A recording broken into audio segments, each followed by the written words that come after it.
Вы смотрите итоговый выпуск новостей. О самых заметных событиях среды 25 ноября вы узнаете из материалов наших корреспондентов.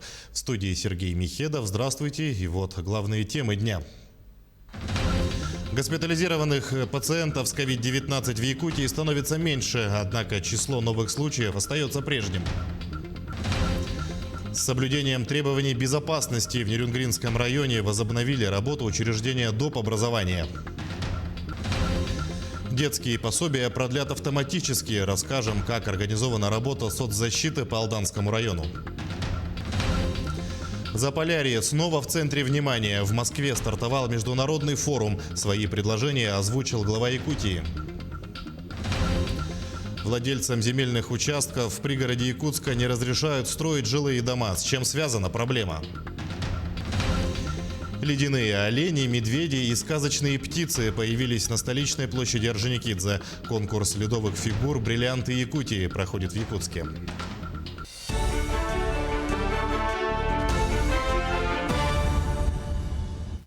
Количество госпитализированных пациентов с коронавирусом уменьшилось в Якутии, но это не означает, что мы должны ослабить внимание к данной проблеме, сказала замруководителя регионального оперштаба Ольга Балабкина в ходе ежедневного брифинга. Она напомнила, что на территории республики продолжают действовать правила по самоизоляции граждан старше 65 лет и людей с хроническими заболеваниями. Также работодатели проводят обязательную диспансеризацию работников и их вакцинацию от гриппа. Контактные лица не подвергаются тестированию до проявления клинических признаков ОРВИ, отметила Ольга Балабкина. Всего же за минувшие сутки в Якутии выявили 220 новых случаев коронавируса. Такова по данным оперштаба эпидобстановка на сегодня. 120 человек заболели в Якутске. Увеличилось количество заболевших в Алекминском, Мирнинском и Нерюнгринском районах, где фиксируют от 8 до 10 случаев. Также особое внимание уделяется Усть-Алданскому, Сунтарскому и Вилюйскому районам, где наблюдается рост заболеваемости. Сохраняются обязательные требования, которые применяются к работодателям в части, если работодатель привлек на работу лицо, которое, соответственно, является заболевшей с признаками острого респираторного заболевания. Сегодня Министерство труда продолжает выявление таких работодателей совместно с Министерством здравоохранения, и в последующем список работодателей, нарушивших указ, будет представлен. В столице региона продолжаются рейды по выявлению контрафактных диссредств и антисептиков. Более подробно о том, какие точки попали под надзор правоохранителей, расскажет Дмитрий Тымыров. Сотрудники столичной полиции проводят рейдовые мероприятия по крупным хозяйственным магазинам Якутска, где выбор антисептиков на сегодня весьма широкий. Главное, чтобы были соблюдены все санитарные нормы. У нас все антисептики сертифицированные, вот такого производителя у нас нет. Именно такого? Именно вот Калинин и Покалинин нет, у нас такого нет. У нас крупные поставщики, 3 крупных поставщика антисептиков. На весь товар есть сертификаты, соответственно, и декларация соответствия тоже есть на весь товар. Помимо крупных торговых точек, правоохранительные органы проверяют и мелкие ларьки. К слову, здесь мелкие нарушения обнаруживают чаще. Я с самого начала антисептики вообще не продавала. У меня только вот для персонала вот такое мы берем. А это откуда? Это мы покупаем в хозмаркете. Нет, а производство именно с какого? Производство, вот. Все написано. Россия, город Новосибирск. В этом рейде нарушений и контрафактных средств выявлено не было. Все антисептики были с этикетками и содержали лишь допустимые изопропиловые и этиловые спирты. Однако полицейские бдительности не теряют и продолжают свои проверки. Теперь на очереди аптечные пункты. Мы проверили на сегодняшний день 2 точки, торговых точек. Но выявить таких с нарушением антисептических средств пока не выявили. Ну, на сегодня на этим не заканчивается. Сегодня проверим еще несколько торговых точек для выявления антисептических средств с нарушениями, получается. Дмитрий Тымыров, Павел Пахомов, Якутск. Получатели детских пособий, которым нужно проходить перерегистрацию в период с 1 октября по 1 марта, могут не беспокоиться. Их продлят автоматически, без предоставления дополнительных документов. Как организована работа соцзащиты по Алданскому району. Материал Татьяны Вахниной. Ставшее привычным отсутствие очереди к специалистам управления соцзащиты вовсе не означает отсутствие обращений. Заявления на начисление детских выплат поступают по интернету. Мы прием населения не ведем, работаем по приему документов через госуслуги. И документы поступают у нас через офис «Мои документы». Ну, возникают трудности, конечно, по обращению через госуслуги, но тем не менее документов поступает очень много. Категория получателей детских выплат является одной из наиболее многочисленных. Пособия получают порядка 3000 семей. Работа с данной категорией ведется дистанционно. Так как основной наплыв граждан сейчас идет в связи с перерегистрацией, с получением новых выплат, это конкретно нагрузка на детские пособия. Чтобы все-таки уменьшить наплыв, в связи с сохраняющейся сложной эпидемиологической ситуацией, то есть было принято решение, что вот данные конкретные услуги были переведены на дистанционную подачу заявлений. Семьи с детьми, срок выплат которым заканчивается в период с октября 2020 по март 2021, могут не собирать справки и не сканировать документы. Перерегистрация им будет произведена автоматически. Закон затрагивает две меры соцподдержки. Это непосредственно выплаты малоимущим семьям от 0 до 16 лет, а также семьям, многодетным семьям, родившим третьего и последующих детей, начиная с 1 января 2019 года. Автоматическая перерегистрация будет произведена и относительно федеральных выплат на первого ребенка. Это также касается только тех граждан, кому необходимо подать документы в период с 1 октября по 1 марта. В настоящее время прием граждан в управлении соцзащиты осуществляется по предварительной записи. В условиях повышенной опасности наряду с личным приемом дистанционно ведется работа с ветеранами труда. При необходимости прохождения перерегистрации граждане могут к нам сюда непосредственно не приходить, а мы отрабатываем соответствующими органами дистанционно. То есть делаются запросы Министерства внутренних дел, МВД посредством межведомственного взаимодействия. Ветераны труда также составляют массовую категорию получателей социальных выплат. Их в Алданском районе более 7000. Татьяна Вахнина, Алдан. В Нерюнгринском районе возобновили работу учреждения дополнительного образования. Реализация программ на сегодня осуществляется в очной и очно-заочной форме с применением дистанционных технологий. В связи с сохранением рисков распространения COVID-19 даны рекомендации по организации работы, продолжит Екатерина Павлова.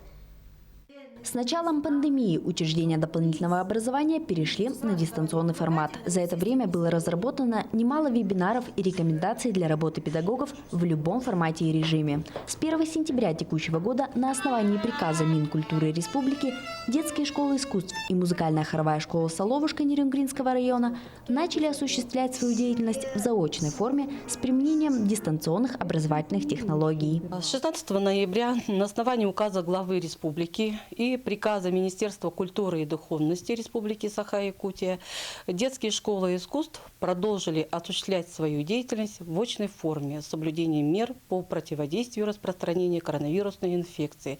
Также и заочной с применением дистанционных образовательных технологий электронного обучения. На дистанционном режиме продолжают работать преподаватели в возрасте 65 лет и старше и с хроническими заболеваниями. С понедельника своих воспитанников приняла и детско-юношеская спортивная школа «Лидер». Здесь работа ведется в смешанном режиме – очные и очно-заочные занятия. На данный момент вышли группы, занимающиеся по предпрофессиональным программам. Сейчас работает около 30% всей школы. Тренеры-преподаватели, которые 65+, они у нас на самоизоляции. Они у нас работают удаленно. Тренеры, которые работают со спортивно-оздоровительными группами по другим программам, по общеразвивающим, они у нас тоже удаленно пока работают. Работают только те, которые сейчас мы согласовали, отправляли уведомления в Роспотребнадзор. 10 тренеров работают. Виды спорта такие – это художественная гимнастика, настольный теннис, бокс, тяжелая атлетика. С 1 декабря в школе «Лидер» планируется начало занятий по легкой атлетике, пулевой стрельбе, баскетболу и футболу. Все учреждения должны соблюдать требования Роспотребнадзора: санэпидрежим, малые группы, график работы, расписание обработки помещений и организацию учебного процесса таким образом, чтобы свести все возможные риски к минимуму. Екатерина Павлова, Вадим Парашков, Нерюнгри. В связи с усилением ветра до 20 метров в секунду 26 и 27 ноября в школах Среднеколымска отменяются учебные занятия с 1 по 5 классы. Такое решение приняла администрация школы Среднеколымска, основываясь на прогноз якутского УГМС. Также, согласно прогнозу Гидромедцентра, в ближайшие сутки снег, усиление северо-западного ветра с порывами до 15-20 метров, а также метель ожидается и в Верхнеколымском, а также в Устьянском, Улусах. Сейчас короткая реклама, мы вернемся буквально через 1 минуту. Смотрите далее.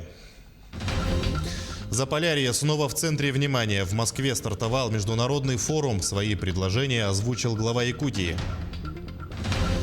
Владельцам земельных участков в пригороде Якутска не разрешают строить жилые дома, с чем связана проблема. Ледяные олени, медведи и сказочные птицы появились на столичной площади Орджоникидзе. Конкурс ледовых фигур «Бриллианты Якутии» проходит в Якутске.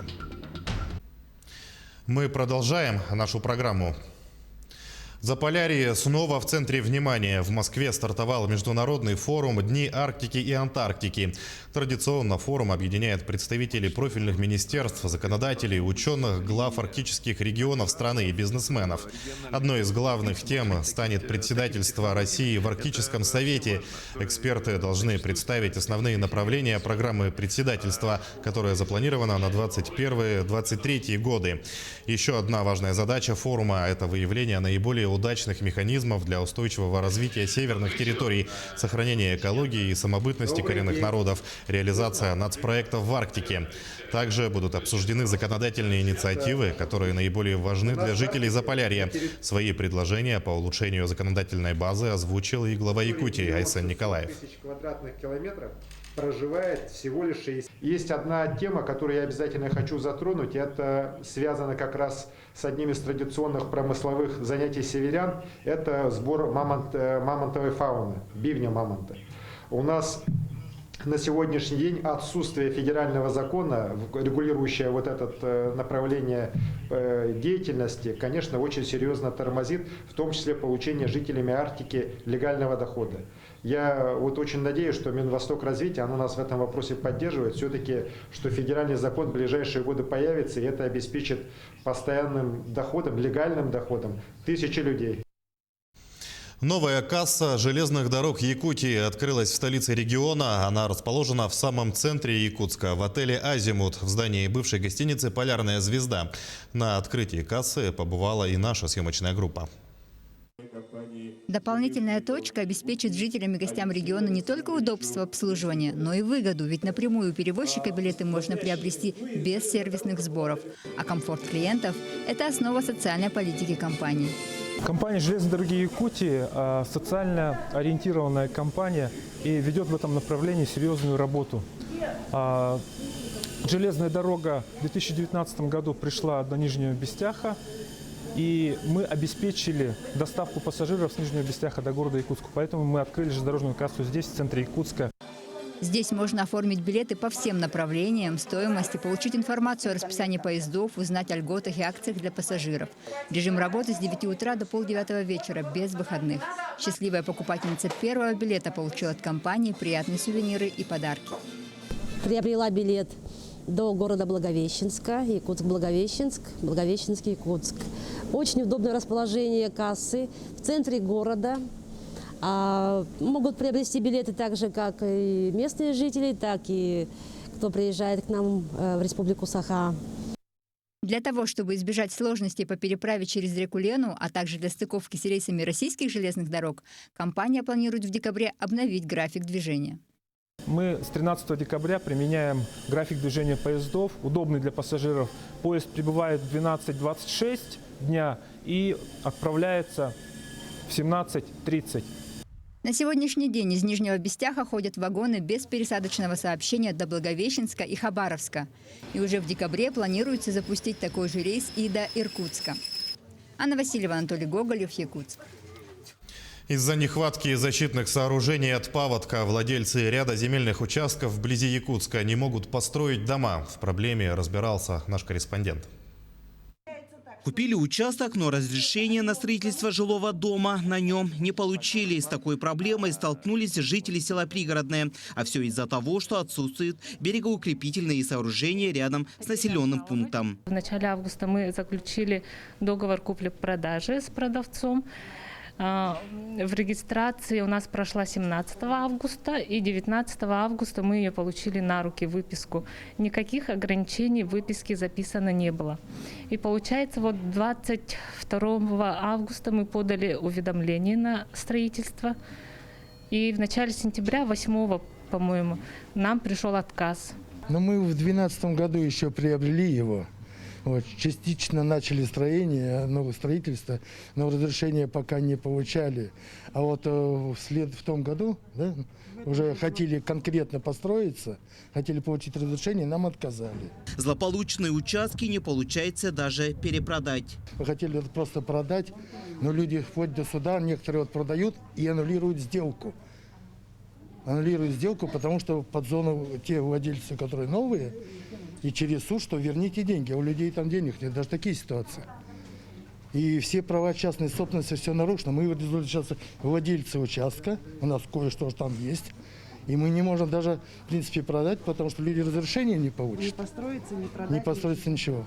При этом буквально несколько лет назад здесь возвели новый детский сад и школу, даже проложили дорогу. Все это, по словам жильцов, стало причиной покупки земли и давало им надежду, что микрорайон перспективен и будет расширяться дальше. Значит, это все можно, а теперь подключить участок газификации и построить дом, на нем нет возможности. 203-й микрорайон сыпется, все молчат. Никто на это внимание не обращает. А тут если мы построим, у нас 500 метров от протоки, не от Лены, а от протоки. У нас 500-800 метров примерно. Если мы построим, допустим, там одноэтажный, двухэтажный деревянный дом, то все, Лена выйдет из берегов, получается. Вот, в общем, какие-то двойные стандарты непонятные. Дело в том, что с 2016 года постановлением правительства страны запрещено осваивать земельные участки, которые попадают под зону потопления. И когда эти работы начались и определили такие зоны, оказалось, что ряд населенных пунктов попали под данную категорию земель, а их хозяева стали заложниками ситуации. И в 2017 году у нас были установлены в 9 населенных пунктах, это по реке Алдан. Далее в 2018 году у нас были установлены 35 населенных пунктах. И вышло уже поручение президента Российской Федерации завершить эти работы уже в 2020 году. По данным МТС, населенных пунктов, которые когда-либо попадали в зону в затопление, было 128. На сегодня все подобные земли наконец попали в этот реестр. Пока строительство берегозащитных сооружений находится лишь на стадии составления проектно-сметной документации. Далее этот проект должен пройти госэкспертизу, и только потом будут решаться вопросы финансирования из федерального бюджета. А жители села Пригородное бьют тревогу, ведь многие из них продали свои квартиры в надежде, что будут жить в частных домах. Теперь же им приходится снимать жилье. И возможно, что еще не все землевладельцы знают, что их участки также попали в злополучный реестр. Дмитрий Тымыров, Георгий Григорьев, Якутск. Напротив, жильцы аварийных домов страдают в Мирнинском районе. Ранее мы рассказывали о бедствующих многодетных семьях, проживающих в аварийных домах поселка Алмазного. О том, как решается проблемный вопрос и где будут зимовать семьи. В сюжете Марферина Алексеева. С накипевшей проблемой еще летом этого года семьи обратились к районным властям. Я пока еще многодетная, одинокая мама. Ребенку моему скоро 18 лет. Дом разваливается на нет. Таких домов у нас очень много. У нас нет возможности ждать. Потому что буквально через 2-3 недели начнутся морозы. У меня выбор остается только, чтобы ставить на улице палатку и переезжать в палатку. У вас какое предложение? Купить квартиру за счет районного бюджета? Можно. Но потом вы не забывайте, что 1000 человек с Алмазного будут также стоять. Вам пройти не дадут. Маневренного жилого фонда в поселке нет. Свободные комнаты имеются в доме коридорного типа. Но переселение многодетных в общежитие невозможно. Не позволяют размеры общей и жилой площади. В рамках жилищного законодательства, к большому сожалению, собственник несет стопроцентную ответственность за собственное жилье. И здесь орган местного самоуправления бессилен, мы можем только оказывать поддержку данным семьям, как малоимущим, малообеспеченным, многодетным. А вот по расселению, здесь, конечно, вопрос. На сегодняшний день многодетной семье матери-одиночки приходится жить в холодной квартире, где часть дома уже непригодна для проживания, так как отделилась от основной части дома, создавая сквозную щель. Видно небо, все прекрасно, дождь, снег. А семье Рубан после нескольких реанимаций 6-месячной дочери пришлось покинуть свою квартиру. Детская комната постоянно затапливалась водой. Круглогодичная влага и черная плесень повлияли на детское здоровье. Мы поехали в Новосибирск, мы были на обследовании. Именно нам здесь ставили в больнице конкретно бронхиальную астму. То есть любая болячка, что-то, либо оно сразу начинало гнить и разрасталось практически на все тело. Но сейчас вот мы съехали с этого жилья, слава богу, еще ни разу не были в больнице. Дома этих семей не вошли в федеральную программу переселения до 2025 года, так как были признаны аварийными в 2017 году. Комиссия районного совета рассмотрела обращение многодетных семей. Со слов районных властей подготавливается обращение к Государственному собранию с просьбой включить дома в первый этап переселения. А пока решено оказать единовременную материальную помощь в размере 80 тысяч рублей. За счет этих средств семьи планируют арендовать квартиры. Денег должно хватить примерно на 6 месяцев аренды. А затем, видимо, жителям придется снова вернуться в свои развалины. Марферина Алексеева, Артем Алексеев, Мирнинский район. В Якутской городской думе состоялась 22-я очередная сессия, в ходе которой депутаты обсудили 15 вопросов, самые важные из которых были о внесении изменений в устав городского округа, вопросы о бюджете и о продаже здания мэрии города. Так, в первом чтении были утверждены основные 7 направлений налоговой и бюджетной политики на ближайшие 3 года, одними из которых стали повышение прозрачности и открытости управления муниципальными финансами, а также повышение эффективности финансового контроля. Кроме того, стали известны подробности о недавнем решении мэра города по продаже здания мэрии. Конечно, депутаты, как народные избранники, следят за тем, чтобы не ущемлялись интересы горожан. Прежде всего, все основные социальные программы остаются не ниже уровня 2020 года, с учетом роста заработных плат бюджетникам. Депутаты также обратили внимание на то, что окружная администрация, например, полностью сократила подпрограммы по здоровому городу, а это вакцинация девушек от рака, дезинфекция в очагах туберкулеза, медосмотр лиц без определенного места жительства. Ледяные олени, медведи, рыбы и сказочные птицы появились сегодня на площади Орджоникидзе. С раннего утра участники конкурса ледовых фигур «Бриллианты Якутии» трудились, чтобы создать свои ледяные шедевры. Что у них получилось? Материал Александра Хавренко. Из одинаковых прямоугольных глыб льда на площади Орджоникидзе рождается лесная сказка. Именно такую тему определили организаторы для ежегодного конкурса ледовых фигур «Бриллианты Якутии», который проходит в рамках фестиваля «Зима начинается с Якутии». Оценивать будет жюри скульпторы, художники международного класса, скульпторы международного уровня. Будет оцениваться оригинальность, тема и изящество работы. С завтрашнего дня мы все переходим на ледовый парк «Северное сияние». Там нашей темой будет Великая Победа, 75 лет Великой Отечественной войны. В конкурсе принимают участие 20 команд. Участники приехали практически со всех уголков республики. И у каждого своя неповторимая оригинальная идея. Работа называется «Я здоров». Вообще связывается с нынешней ситуацией, пандемийной получается. И медведь как бы держит мороженое, а вот крыса, получается, символ уходящего года в виде врача. Слушает, дыхание его, да, процедура получается. А он с рожком мороженого сидит и как бы спрашивает: доктор, я здоров? Завтра в ледовом городке «Северное сияние» начнется конкурс фигур из снега. Итоги обоих конкурсов будут подведены в начале следующей недели. А жители и гости Якутска смогут наслаждаться красотой ледовых и снежных скульптур до весны. Александр Хавренко, Жилус Иннокентьев, Якутск. Такой наши корреспонденты увидели среду, 25 ноября. Берегите себя в общественных местах, носите маски и соблюдайте дистанцию. А лучше оставайтесь дома и смотрите телеканал «Якутия-24».